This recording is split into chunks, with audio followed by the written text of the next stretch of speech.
Olá pessoal, tudo bem? Imagino que todos devem ter acompanhado, né, na última semana o caso da mulher que foi presa em flagrante porque teria subtraído 2 garrafas de refrigerante, um pacote de suco em pó e 2 pacotes de macarrão instantâneo. E esses itens foram avaliados em R$ 21,69.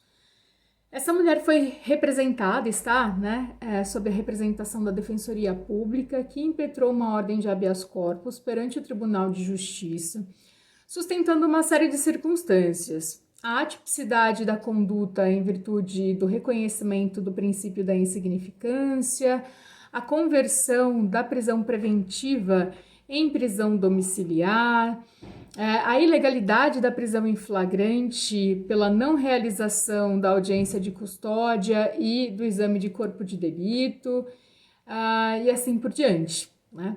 Então foram várias ali as teses defensivas apresentadas pela Defensoria Pública. O Tribunal de Justiça do Estado de São Paulo, no entanto, no último dia 7/10, negou a ordem de habeas corpus de plano, alegando, né, algumas justificativas para cada uma dessas teses apresentadas pela Defensoria.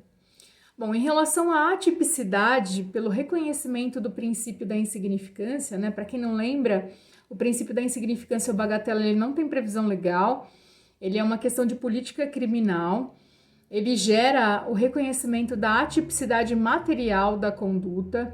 Isso porque não haveria ali uma lesão relevante para a atuação, né, para a aplicação do direito penal.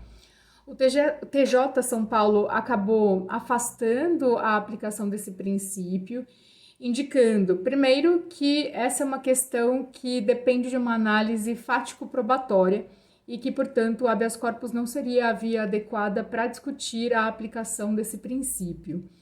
E a segunda alegação do TJ foi a reiteração da conduta criminosa em virtude ali da multirreincidência, né, em relação ao crime de furto, né? Então a mulher ali supostamente praticou outras condutas de furto parecidas com essa conduta que está sendo analisada nesse caso.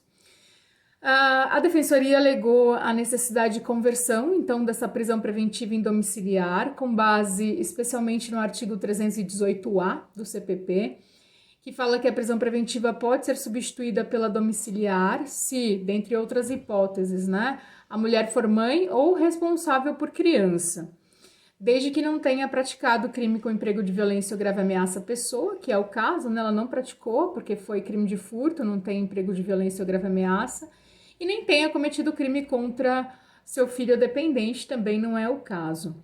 Além disso, também houve um reforço argumentativo pela aplicação da recomendação número 62 do CNJ, que inclusive será reforçada por uma outra recomendação esse ano, 91 de 2021, falando sobre essa questão do período da pandemia, né, a necessidade de reduzir o encarceramento, sobretudo em relação a crimes que não haja emprego de violência ou grave ameaça à pessoa, né, por conta da transmissibilidade, enfim, da propagação ainda da Covid-19 no ambiente carcerário, né.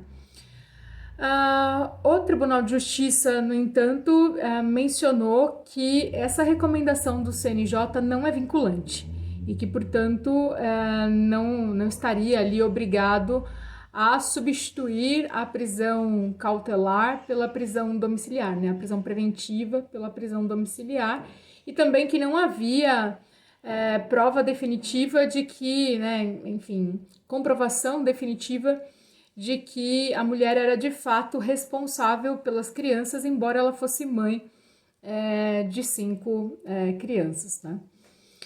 Bom, também se discutiu a ilegalidade da prisão em flagrante, como eu mencionei anteriormente, pela falta do exame de corpo de delito e também pela ausência, ali a não realização da audiência de custódia.